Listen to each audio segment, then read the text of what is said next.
سب کہاں کچھ لالا و گل میں نمایاں ہو گئیں، خاک میں کیا صورتیں ہوں گی کہ پنہاں ہو گئیں۔ بسم اللہ الرحمن الرحیم۔ السلام علیکم ناظرین، FM4 کے ٹی وی کے پروگرام اساطیر میں میں ہوں آپ کا ہوسٹ محمد عثمان۔ خواتین و حضرات، اللہ تعالیٰ کی ذات نے ہمارے لیے جتنے رشتے پیدا کیے ہیں ان میں سے ماں کا رشتہ ایک ایسا رشتہ ہے کہ جیسے میں نے پہلے بھی ایک دفعہ عرض کیا تھا کہ جب ہم اپنی زندگی میں کوئی اچیومنٹ حاصل کرتے ہیں یا کوئی خوشی حاصل ہوتی ہے تو ہماری کوشش ہوتی ہے کہ سب سے پہلے ہم ماں کو جا کے بتائیں۔ جب ہم کسی مشکل میں ہوتے ہیں تو اللہ کے نام کے بعد جس ہستی کا نام ہماری زبان پر آتا ہے وہ لفظ ماں ہے، اور وہ ماں کا رشتہ ہے۔ ماں اگر موجود نہ ہو تو ان کے ذکر کی برکت ایسی ہوتی ہے کہ دل کو سکون حاصل ہوتا ہے، اور ہم ہمیشہ تنہائی میں یا محفل میں چاہتے ہیں کہ جب ہم سکون حاصل کرنا چاہتے ہیں تو ہم اپنی ماں کا ذکر کرتے ہیں۔ ہماری خوش قسمتی ہے کہ ہم اساطیر میں امہات المومنین کا ذکر خیر کرنے کی سعادت حاصل کر رہے ہیں۔ آج بھی ہم ایک ایسی پیاری ماں کا ذکر خیر کرنے کی سعادت حاصل کریں گے کہ جب ان کی نسبت سرکار سے ہوئی تو سرکار دو عالم صلی اللہ علیہ وآلہ وسلم نے ان کے قبیلے کے ساتھ بھی حسن سلوک کرنے کا ارشاد فرمایا۔ آئیے آج ہم حضرت طیبہ طاہرہ عابدہ زاہدہ ساجدہ خوبصورت خوب سیرت ایک ایسی پیاری ماں کہ جن کی خوبصورتی پر سیدہ عائشہ صدیقہ سلام اللہ علیہا بھی رشک فرمایا کرتی تھی، ایک ایسی پیاری ماں کہ رسول اللہ صلی اللہ علیہ وآلہ وسلم کی اولاد پاک سیدہ خدیجۃ الکبریٰ سلام اللہ علیہا کے بعد اگر کسی کو اعزاز حاصل ہوا تو وہ اس پیاری ماں کو حاصل ہوا، اور وہ سیدنا ابراہیم بن محمد رسول اللہ صلی اللہ علیہ وآلہ وسلم کی والدہ بنی۔ آئیے آج ہم حضرت سیدہ طیبہ طاہرہ ام المومنین سیدہ ماریہ قبطیہ سلام اللہ علیہا و رضی اللہ تعالی عنہا کا ذکر خیر کرنے کی سعادت حاصل کریں، اور ان کے ذکر سے اپنی روحوں کو، اپنی مجلسوں کو منور کریں، اپنی سماعتوں کو معطر کریں۔ آج کی اس مقدس معطر مطہر گفتگو میں میرے ساتھ میرے جانے پہچانے مہمان، ہمارے ساتھ پہلے دن سے ہمارے ساتھ جناب حافظ محمد عثمان صاحب موجود ہیں۔ حافظ صاحب السلام علیکم۔ وعلیکم السلام۔ حافظ صاحب کیا حال ہے آپ کا؟ جی اللہ تعالیٰ کا فضل، آپ خیریت سے ہیں؟ جی الحمدللہ۔ حافظ صاحب الحمدللہ آج ہم اپنی پیاری ماں ام المومنین سیدہ ماریہ قبطیہ سلام اللہ علیہا کا ذکر خیر کرنے کی سعادت حاصل کریں گے۔ تو وہ جیسے جب بھی کبھی امہات المومنین کا ذکر خیر ہوتا ہے تو یہ واقعی دل کی کیفیت ہوتی ہے کہ تھوڑی دیر کے لیے ہم دنیا کے جو جھنجھٹ اور غم ہیں ان سے دور ہو جاتے ہیں۔ اور تو آج انشاءاللہ ہم آپ سے سیدہ ماریہ قبطیہ سلام اللہ علیہا کے متعلق جانیں گے بھی اور سیکھیں گے بھی۔ تو آپ سب آپ مجھے پہلے یہ بتائیں کہ حضرت سیدہ ماریہ قبطیہ سلام اللہ علیہا ان کا اصل نام و نسب کیا تھا، یہ کس قبیلے سے تھی اور سرکار دو عالم کے پاس کیسے تشریف لائی؟ بسم اللہ الرحمن الرحیم۔ اللہم صلی علی محمد وعلی آلہ وازواجہ واولادہ وذریاتہ اجمعین۔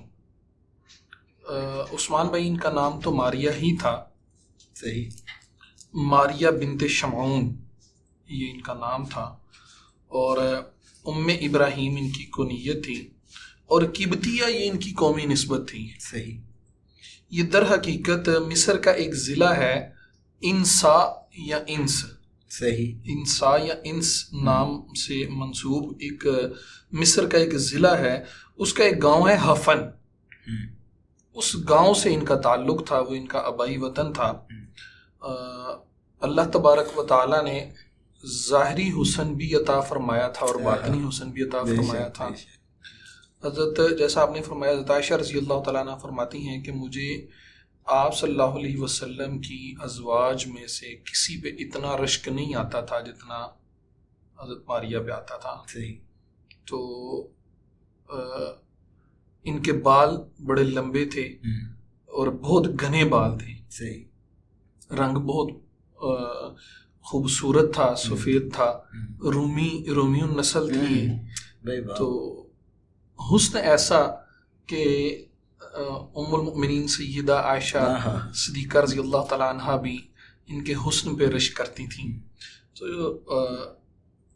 نبی کریم صلی اللہ علیہ وسلم بھی ان سے بہت زیادہ انسیت تھی، اور آپ صلی اللہ علیہ وسلم محبت فرماتے تھے، ان کے پاس جایا کرتے تھے.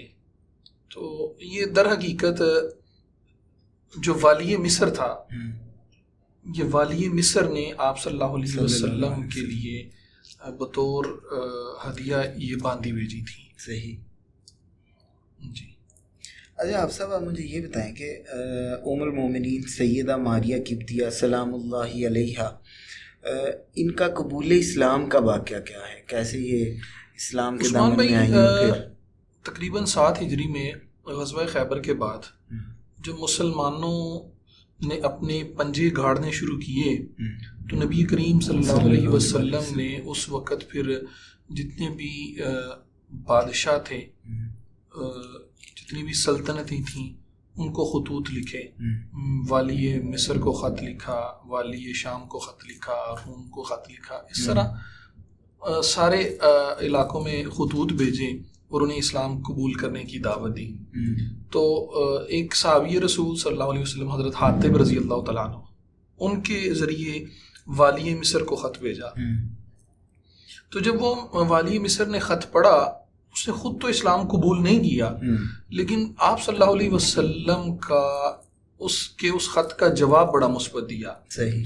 انہوں نے کہا کہ پہلے تو ایک عربی کاتب سے خط لکھوایا، بسم اللہ الرحمن الرحیم سے اس خط کا آغاز کیا، اور اس خط میں یہ لکھا کہ میں نے پڑھا تھا اپنی کتاب میں کہ ایک نبی، آخری نبی آنے والا ہے، اور مجھے یقین ہے کہ وہ آپ ہی ہیں، تو آپ کے نظر کچھ تحائف بھیج رہا ہوں.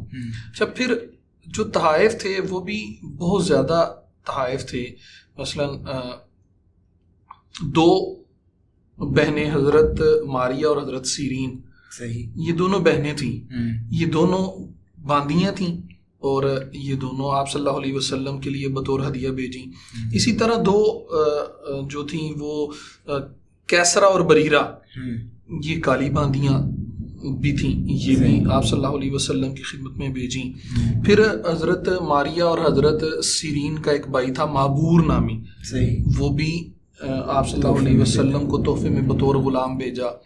آپ صلی اللہ علیہ وسلم کو ایک گھوڑا تحفے میں بھیجا، ایک جو خچر تھا وہ اس میں تحفے میں بھیجا. پھر مطلب بہت ساری چیزیں تھیں، ایک مٹکا بھیجا، اور ایک بنہا، یہ وہاں کا علاقہ تھا، وہاں کا شہد بڑا مشہور تھا، اس کا شہد بھیجا. آپ صلی اللہ علیہ وسلم کو ایک صندوق بھیجا جس میں مطلب وہ سرما تھا، سلائی تھی، آئینہ تھا، کنگا تھا، اس طرح کی چیزیں اس میں تھیں. اور پھر تقریباً 20 تھان مصری کپڑے کے بھیجے. اس طرح بہت زیادہ تحائف آپ صلی اللہ علیہ وسلم کو بھیجے. اور پھر خط لکھا. خط پہلے پہنچ گیا تھا آپ صلی اللہ علیہ وسلم کے پاس. جب خط پہنچا تو آپ صلی اللہ علیہ وسلم اس قافلے کے استقبال کے لیے خود باہر گئے. تو جو حضرت ماریہ رضی اللہ تعالیٰ عنہ یہ راستے میں اسلام قبول کر چکی تھیں. حضرت حاتب رضی اللہ تعالیٰ عنہ چونکہ وہ اس قافلے کے ساتھ ساتھ تھے تو وہ ان کی دیانتداری سے، ان کی ایمانداری سے، ان کے حسن سلوک سے اس قدر متاثر ہوئیں. حضرت حاتب فرماتے ہیں کہ جب میں نے دیکھا کہ یہ مطلب اسلام سے اور میری عادات سے، در حقیقت وہ ساری عادات اسلام ہی تو تھا، تو یہ اس سے متاثر ہو رہی ہیں، تو میں نے اس کا فائدہ اٹھاتے ہوئے میں نے اسلام کی دعوت دے دی. تو انہوں نے فوراً اسلام قبول کر لیا. انہوں نے بھی کر لیا، اور ان کی جو بہن تھی حضرت سیرین، انہوں نے بھی اسلام قبول کر لیا. جو ان کے بھائی تھے انہوں نے اسلام قبول نہیں کیا نا. تو یہ اس طرح ان کا جو تھا اسلام، یہ مسلمان ہو چکی تھی. جب آپ صلی اللہ علیہ وسلم کے پاس پہنچی تو آپ صلی اللہ علیہ وسلم اس قافلے کے استقبال کے لیے گئے، اور فوراً ان کو لا کے ام سلیم حضرت انس بن مالک رضی اللہ تعالیٰ عنہ، ان کی والدہ تھیں، ان کے گھر میں ٹھہرایا. حضرت عائشہ فرماتی ہیں کہ انہیں حارثہ بن نعمان، حضرت عائشہ کی روایت کے مطابق حارثہ بن نعمان کے گھر میں ٹھہرایا گیا، اور وہ گھر حضرت عائشہ کے گھر کے ساتھ ہی تھا. حضرت عائشہ فرماتی ہیں کہ میں کثرت سے ان کے گھر آیا جایا کرتی تھی، ان سے ملتی، بات کرتی اور انہیں دیکھتی. اور لیکن جب آپ صلی اللہ علیہ وسلم کا ان کے گھر آنا جانا شروع ہوا اور کثرت سے آنا جانا شروع ہوا تو پھر ہم نے جانا کم کر دیا، اس وجہ سے تاکہ آپ صلی اللہ علیہ وسلم کے آرام میں، ان کے سکون میں، ان کی راحت میں خلل واقع. صحیح. تو یہ ایک مدت تک پھر وہیں پہ مطلب رہیں, اور اس کے بعد پھر انہیں مقام العالیہ جسے آج کل شربائے ام ابراہیم بھی کہا جاتا ہے, اس جگہ پہ یہ پھر آپ صلی اللہ علیہ وسلم نے ان کے لیے الگ گھر تعمیر کروایا, تو یہ وہیں پہ پھر قیام پذیر ہوئیں. جمہور کا قول یہ ہے کہ یہ آپ صلی اللہ علیہ وسلم کی مستقل زوجہ نہیں تھی, یہ باندھی تھی. بعض روایات سے یہ بھی ملتا ہے کہ آپ صلی اللہ علیہ وسلم ان سے نکاح کر لیا تھا, لیکن جمہور اس کے اس موقف کی تائید نہیں کرتے.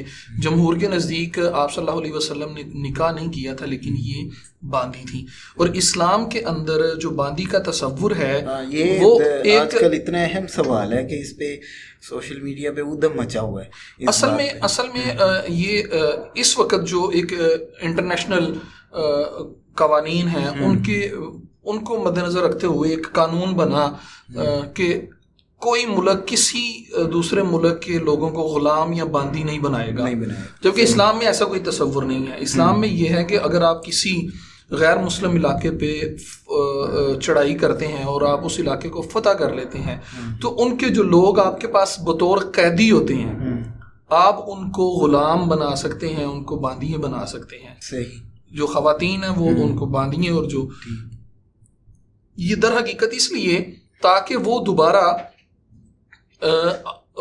دوبارہ منظم ہو کہ مسلمانوں پہ دوبارہ چڑھائی کرنے کا یا دوبارہ جنگ کرنے کا وہ کوشش یا عزم نہ کر سکیں. تو اس وجہ سے یہ اسلام کے اندر اس چیز کی اجازت ہے. اس سے پہلے بھی ایسے ہی تھا. یہ اس سے پہلے بھی ایسے ہی تھا. یہ تو اسلام کی خوبصورتی ہے کہ اس نے غلام کو آزاد کرنے کا بھی تصور پیش کیا, تصور بھی پیش کیا, حقوق بھی دیے. بالکل ایسے ہی غلاموں کے حقوق اسلام نے باقاعدہ, اس میں آپ احادیث کی کتب میں باقاعدہ اس پہ ابواب ہیں. غلام اور باندھی ان کے حقوق ہیں, ان کے اصول ہیں.